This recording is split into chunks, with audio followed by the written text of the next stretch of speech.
नमस्कार, मैं हूं मृत्युंजय कुमार झा और कमोडिटी सुपरफास्ट में आपका स्वागत है। और सबसे पहले बात करते हैं गोल्ड सिल्वर की। कल जहां पर अच्छी तेज़ी आई थी, आज भी मार्केट में तेज़ी तो है लेकिन रफ्तार उतनी तेज़ नहीं है कल जैसी, और आज बहुत ही रेंज में ट्रेड हो रहा है। 21 रुपये ऊपर है गोल्ड और रेंज बाउंड ट्रेड ही होता हुआ दिख रहा है। तो सवाल यह है कि क्या इस लेवल पे आपको गोल्ड में और सिल्वर में बाइंग करनी चाहिए, ये बताने के लिए हमारे साथ वंदना भारती हैं एसएमसी ग्लोबल की। वंदना जी, बहुत बहुत स्वागत है आपका। क्या करें, कल की बड़ी हलचल के बाद आज मार्केट में क्या कॉल बन रही है गोल्ड में और सिल्वर में? नमस्ते मृत्युंजय जी। दोनों साइड का मूव अभी दिख रहा है, अपसाइड डाउन साइड दोनों है। यहाँ पे एक रिकवरी यहाँ पे आ रही है, लेकिन मुझे लग रहा है कि प्राइसेस जो है वो अब लिमिटेड अपसाइड देखिएगा। और यहाँ पे मुझे लग रहा है कि प्राइसेस इंटरनेशनल मार्केट की बात करूँ तो 1880 1882 डॉलर के करीब एक रेजिस्टेंस फेस कर सकता है। इंडियन मार्केट में यहाँ पे 57,750 के करीब एक रेजिस्टेंस यहाँ पे फेस कर सकती है कमोडिटी। तो मेरे ख्याल से जो बाइस है वो अपसाइड का है, बाइंग करनी भी चाहिए तो यहाँ पे सिल्वर में ना करके गोल्ड में बाइंग करें। 57,600 का यहाँ पे एक लेवल रहेगा जहाँ पे बाइंग कर सकते हैं। टारगेट होगा 57,725 का, स्टॉप लॉस लगाना होगा 57,560 का। तो मेरे ख्याल से यहाँ पे लिमिटेड टारगेट के लिए बाइंग करके चल सकते हैं गोल्ड में। ओके, लिमिटेड टारगेट के लिए आप कह रहे हैं कि गोल्ड में बाइंग करके चला जा सकता है। इस पे आप नजर रखिए। 57,596 का लेवल है अभी एमसीएक्स पे गोल्ड में। 24 रुपए के आसपास की तेजी इस पर गोल्ड में दिख रही। चांदी पर आपका व्यू वंदना जी, सिल्वर में क्या करें? मुझे चांदी में लग रहा है मृत्युंजय जी, एक यहाँ पे करेक्शन जो है वो एक्सपेक्टेड है। अगर बाइंग करनी भी है तो यहाँ पे 69,000 से ऊपर ही करनी होगी कंफर्मेशन के बाद।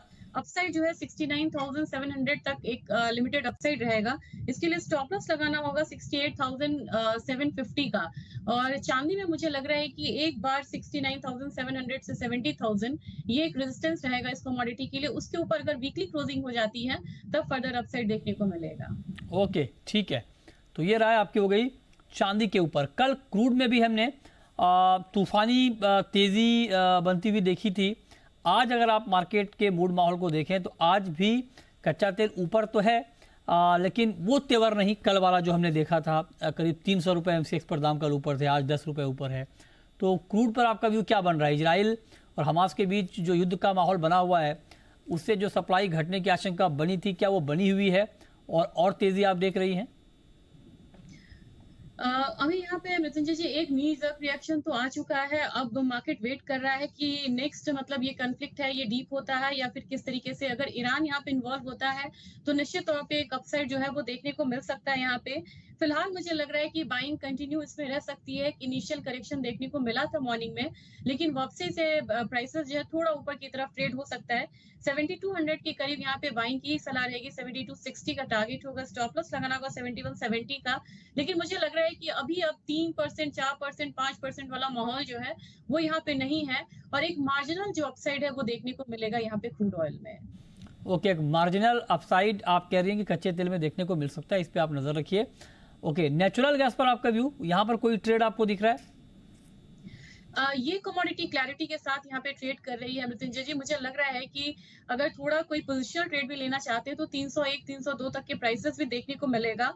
282 के करीब बाइंग रिकमेंडेशन रहेगी। 292 का टारगेट होगा, स्टॉप लॉस लगाना होगा 278 का। और मुझे लग रहा है कि अब यहाँ पे पीक डिमांड सीजन की तरफ ये कमोडिटी बढ़ रही है। इन्वेंट्री रेट अगर कम आता है या टेम्परेचर यहाँ पे एक बार यहाँ पे कम होता है तो मेरे ख्याल से यहाँ पे प्राइसेस जो है वो लगातार बढ़ेंगे। तो 301 302 मेरा शॉर्ट टर्म टारगेट रहेगा। अगर आज की बात की जाए तो मुझे लग रहा है आज से कल तक 292 तक के लेवल्स आ सकते हैं, तो यहाँ पे भी बाइंग रिकमेंडेशन रहेगी। ओके, यहाँ पर भी आप कह रही हैं कि बाइंग रिकमेंडेड है, ठीक है, इस पे आप नज़र रखिए। अब आते हैं मेटल पे। मेटल में कोई कॉल आज के लिए वंदना जी आपकी तरफ से? चाइना ओपन होने का बहुत ज्यादा इम्पैक्ट नहीं आया है। हालांकि कल ये गिरावट में एक संभलता हुआ दिखा है, लेकिन कॉपर में मुझे लग रहा है कि एक करेक्शन है वो देखने को मिल सकता है। 706 के करीब यहाँ पे एक सेलिंग की सलाह रहेगी। 702 का टारगेट होगा, स्टॉप लॉस लगाना होगा 708 का। और मुझे लग रहा है कि 702 700 के करीब ये कमोडिटी एक बार जो नीचे का सपोर्ट है वो ले सकती है। तो फिलहाल करेक्शन का एडवाइस है, सेलिंग की एडवाइस रहेगी यहाँ। Okay, okay. एग्री मार्केट पर वंदना जी आपका व्यू, खास करके मैं ग्वार पर जानना चाहता हूँ। ग्वार में तेजी दिख रही है इस वक्त, हालांकि बहुत ज्यादा तेजी नहीं है, लेकिन मार्केट एक मोमेंटम के मूड में दिख रहा है। क्या किया जाए ग्वार में? जी मृत्युंजय जी, ओल्ड स्टॉक्स रिलीज होने का खतरा हमेशा मंडराता है गुआर पे कि नई फसल आएगी उससे पहले ओल्ड स्टॉक्स कभी भी आ जाता है हायर साइड पे। लेकिन फिलहाल लग रहा है कि एक कंसोलिडेशन तो है यहाँ पे और अपसाइड बायस है। तो 11,550 के करीब यहाँ पे बाइंग करनी चाहिए, 11,800 का टारगेट रखते हुए। स्टॉप लॉस यहाँ पे लगाना होगा 11,425 का। मुझे लग रहा है कि 11,800 से 12,000 के बीच में फिर से एक रेजिस्टेंस आ जाएगा और हायर लेवल पे बिकवाली आ सकती है फिर से। ठीक है, ठीक है। ओके, तो ग्वार पर ये भी आपका। जीरे में आज तेज गिरावट का माहौल है, क्या हो गया जीरे में और क्या लग रहा है आगे आपको? अभी इंटरनेशनल मार्केट में काफी कुछ डिपेंड करता है जीरे में, और लगातार एक तेजी आता हुआ हम लोगों ने देखा था। एक करेक्शन के बाद एक तेजी आई है। ये नॉर्मल प्रॉफिट बुकिंग है और मुझे लग रहा है कि थोड़ा सा करेक्शन अभी यहाँ पे और हो सकता है। 57,725 के करीब यहाँ पे सेलिंग रिकमेंडेशन ही रहेगी इसमें। 57,200 का टारगेट रखना होगा, स्टॉप लॉस लगाना होगा 57,950 का। और मुझे लग रहा है मृत्युंजय जी 57,200 57,000 के करीब ये गिरावट जो है वो थम सकती है। तो आज से कल तक के लिए मुझे लग रहा है कि एक करेक्शन का माहौल जो है वो बन सकता है यहाँ पे जीरे में। ओके, एक करेक्शन का माहौल आप कह रही हैं कि बन सकता है जीरे में, इस पे आप नज़र रखिए। 57,200 का टारगेट है, 57,950 का स्टॉप लॉस, ये आप ध्यान रखिए और इस को ध्यान में रखते हुए आपको ट्रेड करना है। आखिरी सवाल आपसे एक टर्मरिक के ऊपर, टर्मरिक पर क्या व्यू है आपका?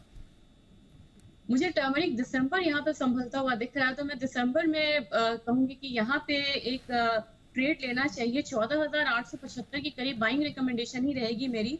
15,000 का टारगेट रहेगा, स्टॉप लॉस यहाँ पे लगाना होगा 14,825 का।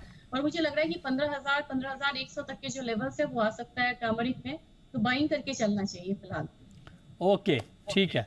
चलिए, बहुत शुक्रिया वंदना जी आपका हमारे साथ जुड़ने के लिए, बताने के लिए कि कहाँ पर कमाई के मौके बन सकते हैं। तो फिलहाल इस शो में इतना ही।